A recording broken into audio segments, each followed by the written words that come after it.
Hello friends, இது நான் தான். எங்கேயோ சந்தோஷமா சிரிச்சுக்கிட்டு இருந்த என்னோட வாழ்க்கை இன்னைக்கு இப்படி ரத்த வெள்ளத்துல மிதக்குது. இதுக்கு யார் காரணம்? இதெல்லாம் யார் பண்ணாங்க? வேற யாருமே இல்லை, நான் மட்டும்தான் காரணம். நான் செஞ்ச ஒரு விஷயம் தான். அந்த விஷயம் என்ன நீங்க தெரிஞ்சுக்கணும்னா கொஞ்சம் பின்னோக்கி போக வேண்டியது இருக்கும். போலாமா? இதுதான் அந்த காரணம். ஷூட்டிங்ல யூஸ் பண்ற ஆக்ஷன் பிளட். இந்த பிளட்ட கடையில காசு கொடுத்து வாங்கலாம். அதுக்குன்னு ஒரு லொகேஷன் இருக்கு. அந்த லொகேஷன் என்னன்னு தெரிஞ்சுக்கணும்னா என்ன இன்ஸ்டால ஃபாலோ பண்ணுங்க. ஹாய்னு மெசேஜ் அனுப்பி டீடைல் கேளுங்க, நான் சொல்றேன். இந்த மாதிரி ஒரு கிளவுஸ் மாட்டிக்கிட்டு நம்மளே ஒரு பக்கமா நம்ம தகுந்தபடி ரத்தத்தை அப்ளை பண்ணிக்கிட்டு இன்னொரு பக்கம் அப்ளை பண்ண தேவையில்ல. ஏன்னா கீழே ஊத்தி மேல படுத்தோம்னா அப்படியே ரத்தம் நம்மளுக்கு வந்துடும்.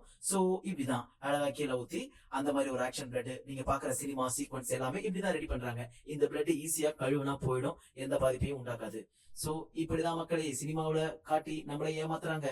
நம்மளும் பார்த்தா ஐயோ ஹீரோ ரத்த வெள்ளத்துல பதக்கிறாரு, ஹீரோயின் ஐயோ செத்துருச்சேன்னு பாக்குறதெல்லாம் இந்த மாதிரி டம்மி சீக்வன்ஸ் தான். இதை உங்களுக்கு சொல்றதுதான் இந்த வீடியோ. தேங்க்யூ.